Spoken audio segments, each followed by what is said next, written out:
안녕하세요. 매일 새로운 사연을 전하는 읽어주는 사연 라디오입니다. 구독과 좋아요, 많은 공유 부탁드립니다. 오늘의 사연 시작하겠습니다. 안녕하세요. 재혼의 행복한 가정을 꾸려나가고 있는 30대 여성입니다. 이미 다 지난 일이지만 전 남편과 있었던 이야기를 하려고 찾아왔어요.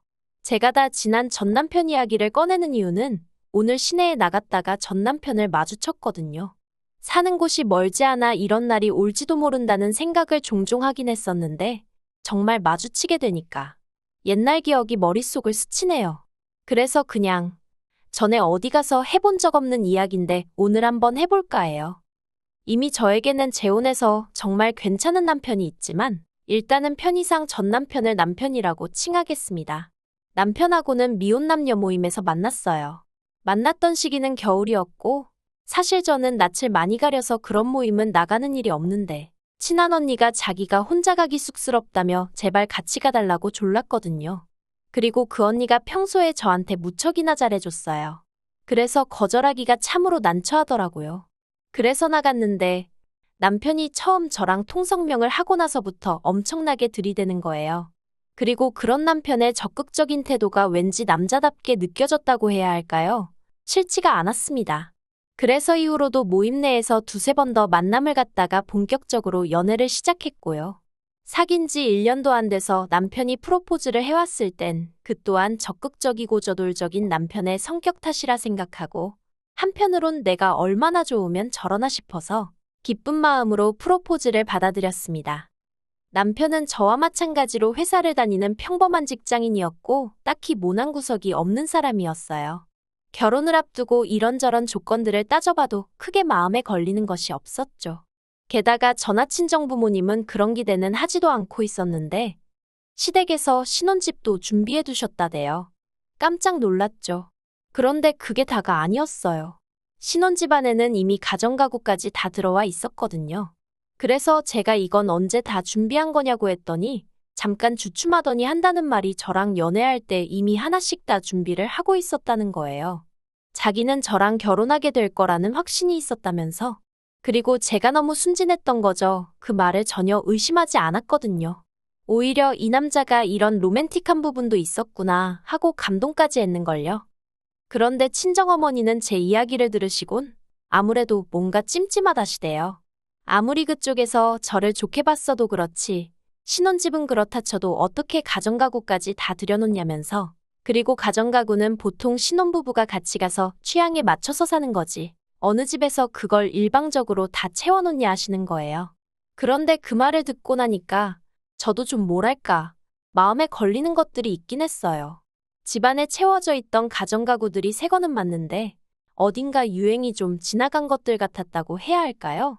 그리고 아무리 봐도 남편 취향이나 어머님 취향은 아니었단 말이죠. 그렇다고 신우 취향인가 생각해봤는데 솔직히 동생 신혼집에 누나 취향으로 꾸며놓는다? 그건 말도 안 되는 것 같고. 그런데 도통 남편에게 뭘 어떻게 물어봐야 할지 모르겠는 거예요. 그래서 이러지도 저러지도 못하고 하루 이틀 시간만 흘려보냈습니다. 그러다 청첩장이 나오고 남편 친구들에게 청첩장도 주고 인사도 할 겸 자리가 만들어졌어요. 그런데 남편 친구들이 저를 보더니 좀 당황하고 놀라는 눈치더라고요. 뭔가 어색한 공기가 흘렀죠. 그래도 술이 한 잔 두 잔 들어가니까 금세 분위기는 풀어졌지만요. 그리고 저도 나름대로 남편의 친한 친구들이라고 하니까 잘 보이고 싶은 마음에 평소 제 성격과는 달리 리액션도 열심히 하고 그랬어요. 그랬더니 남편 친구들 중 한 명이 남편더러 재수 씨는 지연이랑 생긴 건 엄청 닮았는데 성격이 완전 딴판이네 그러는 거예요. 지연이? 지연이가 누구지? 하는 생각이 드는 동시에 순간 분위기가 착 가라앉았고 서로서로 눈치만 보고 남편은 남편대로 당황한 기색이 역력해서는 무슨 소리를 하는 거냐면서 취했냐고 막 너스레를 떠는데 아, 내가 모르는 뭔가가 있구나 싶더라고요. 그리고 결국 그날의 술자리는 떨떠름한 분위기로 끝이 났고 저는 택시를 타고 집에 왔습니다. 집에 오는 내내 남편한테서 전화며 문자며 끝없이 쏟아졌지만 술 취한 남편과 대화다운 대화가 이루어질 것 같지 않더라고요. 그래서 핸드폰은 열어보지도 않고 잤어요. 그리고 이튿날 늦은 오후가 돼서야 남편을 만났습니다. 카페에서 남편을 만나 지연이가 누구냐 단도직입적으로 물었어요. 그랬더니 남편이 정말 미안하다면서 사실은 자기가 저한테 고백할 게 하나 있다대요. 그리고 듣게 된 이야기는 충격 그 자체였습니다. 지연이란 여자는 남편의 전처였거든요. 남편은 혼인신고는 안 했었기 때문에 전처라는 표현은 가당치도 않다고 했지만 제 생각은 달랐습니다. 일가 친척 지인들 다 불러놓고 결혼식을 올렸으면 혼인신고를 했건 안 했건 부부 아닌가요? 적어도 거기 왔던 사람들은 다 남편이 결혼했던 걸 기억할 테니까요. 하지만 남편은 계속해서 자기는 법적으로 깨끗하다. 그래서 미혼 남녀 모임에도 나갈 수 있었던 거라며 저를 설득하려 들더군요. 아무튼 남편 말로는 그 지연이란 여자와 결혼식을 올리고 신혼여행까지 갔지만 여행 이틀 만에 도저히 같이 못 살겠다는 생각이 들어서 파혼을 했대요. 그리고 신혼집 또한 실은 지연이란 여자와 살려던 집이었다고요. 그 이야기를 듣는 동안 정말 제가 느낀 심정은 말로 표현할 수가 없어요. 단순히 실망하고 화가 났다는 수준이 아니었죠. 배신감에 치가 떨린다는 게 이런 건가 싶었고, 그러나 중에도 내가 이 결혼식을 엎으면 어떻게 될까 하는 계산도 하게 되고, 드라마 속 여주인공들처럼 어떻게 그럴 수 있냐 소리를 지르고 그런 것도 못하겠더라고요. 그냥 손발이 덜덜 떨리고 심장은 얼마나 벌렁거리던지. 한마디로 제정신이 아니었다니까요. 저는 남편에게 우리 결혼 다시 한번 생각해보자 했고 그 길로 집에 왔습니다. 그런데 결론부터 이야기하자면 파혼은 못했어요. 파혼을 못한 이유는 어리석게도 파혼을 하고 났을 때 주변에서 들려올 수군거림을 감당할 자신이 없었거든요. 저희 친정부모님 체면을 지켜드리지 못하는 것도 너무 죄송했고요. 그래서 결국 제 가슴속에 묻고 가기로 했습니다. 계획대로 결혼하고 그리고 보란듯이 잘 살면 되는 거라고 애써 그렇게 생각을 했어요. 그렇게 어디에도 말 못할 큰 비밀을 간직한 채 남편과 부부의 연을 맺었습니다. 이따금씩 얼굴도 모르는 지연이란 여자가 떠올라 괴로운 순간도 있었지만 그래도 남편과의 신혼은 비교적 즐겁고 평화로웠네요. 그런데 문제는 결혼하고 1년이 지나도록 아이가 생기지 않더라고요. 신혼을 즐기고 싶은 생각은 있었지만 그렇다고 딱히 피임을 한 적도 없는데 말이죠. 그래도 첫 해는 때가 되면 생기겠지 하고 크게 걱정은 하지 않았어요. 그런데 2년째 들어가면서부터는 시부모님께서 왜 아이를 안 갖냐며 조금씩 재촉을 하시더라고요. 그리고 남편도 왜 안 생기는지 모르겠다, 도대체 얼마나 더 노력을 해야 하냐며 농담처럼 한탄을 하고는 했는데 그런 말을 들을 때마다 왠지 저한테 문제가 있나 싶어서 조금씩 마음이 급해지는 거예요. 실제로 제가 생리가 불규칙하고 그렇다 보니 걱정도 됐고요.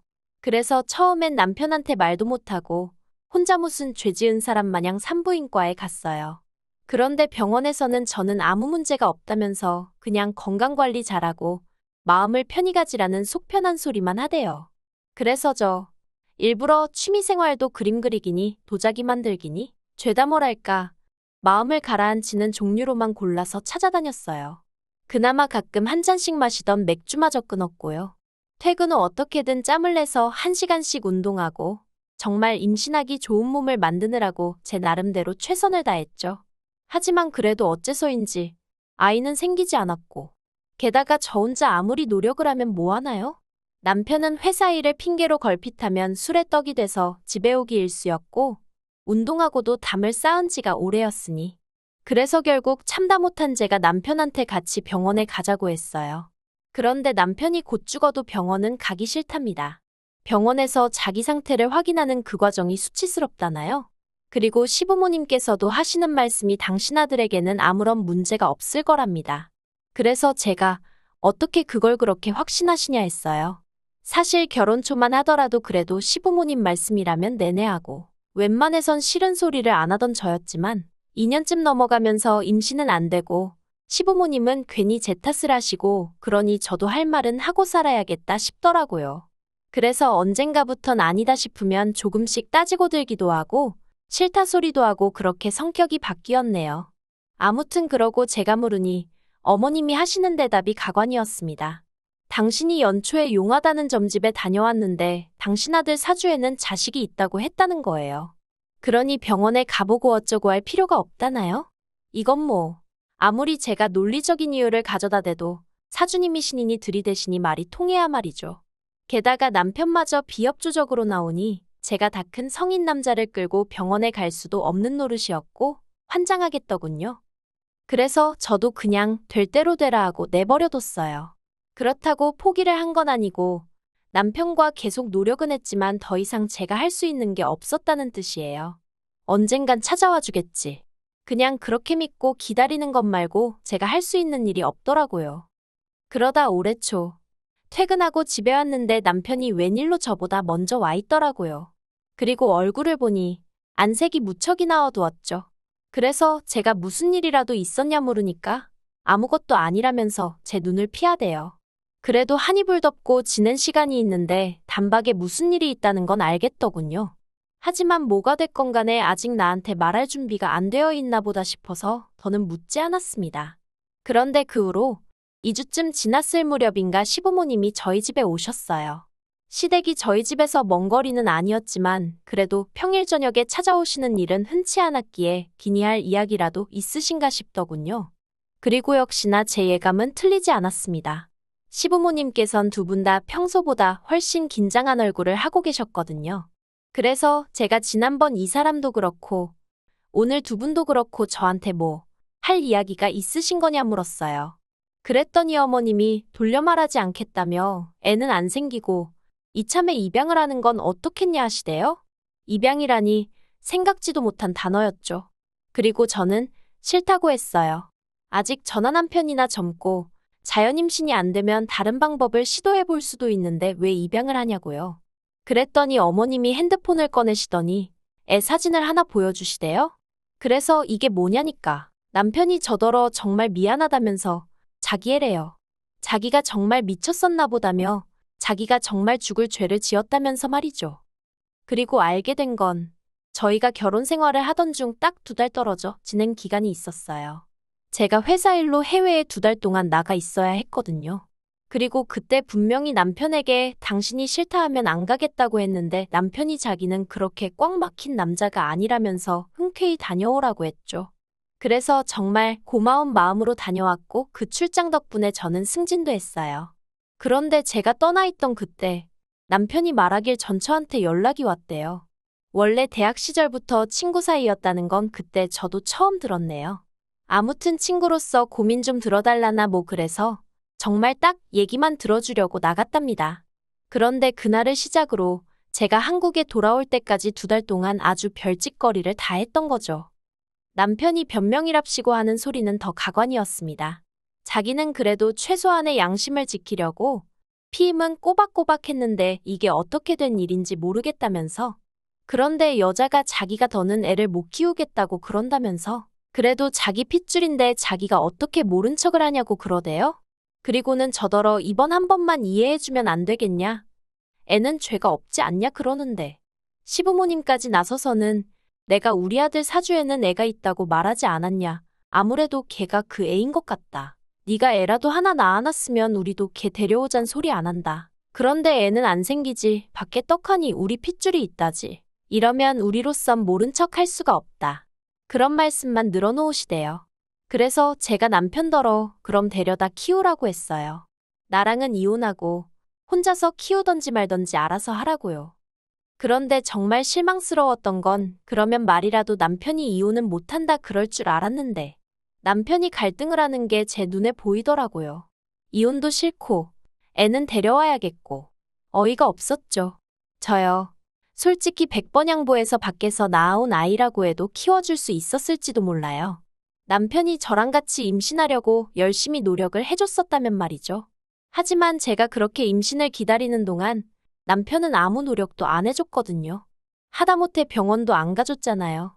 그런데 이제 와서 밖에다 애를 낳아놨으니 키워달라? 세상에 어떤 정신나간 X가 좋다고 키운다고 하겠냐는 거죠. 거기다 시부모님은 기껏해서 한다는 소리가 이혼해봤자 여자만 손해라고 그러면서 저더러 너 알지? 이혼하면 너는 몸뚱아리만 나가야 돼. 여기 집이고 뭐고 다 우리가 해준 거야. 나 같으면 그게 감사해서라도 눈 딱 감고 애 키워. 애가 큰애도 아니고 어린애라 내 새끼 다 품으면 품어지는데 그걸 왜 못해. 그런 소리나 하고 계셨으니까요. 그래서 결국 남편하고는 이혼했어요. 이혼 과정은 비교적 순탄했습니다. 어머님 말씀대로 집이니 뭐니 다 남편이 해온 거라 제가 받을 건 없었고, 그나마 남편하고 그 전처를 고소하려 드니까 남편이 자기가 위자료는 챙겨줄 테니 깔끔하게 마무리하자고 하더라고요. 그리고 솔직히 저도 다 짜증나고 지겨워서 에라 모르겠다 하고 5천만 원 불렀어요. 솔직히 법대로 하면 5천은 어림도 없단 얘기를 듣기도 했고, 그렇다고 5천 이상 부르면 남편이 마음 바꿔 법대로 하자고 들까봐 걱정도 되었거든요. 그리고 다행히 남편이 순순히 5천 이체해주대요. 그러면서 한다는 말이 소식은 전하고 살자는데 소름이 끼치더라니까요.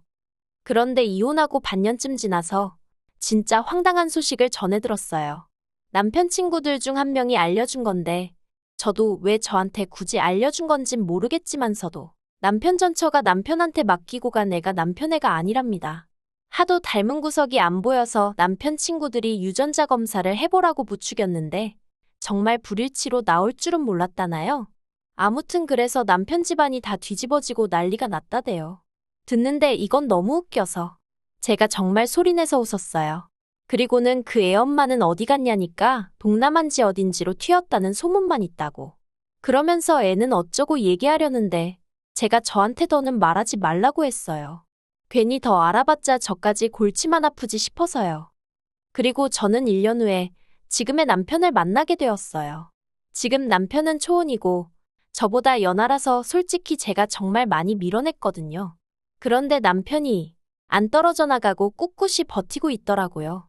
아무튼 지금 남편하고도 이런저런 일이 많았지만 지금은 딸 하나를 키우며 알콩달콩 잘 살고 있습니다. 오늘 전 남편이 저랑 저희 애를 보고 무슨 생각을 했을까요?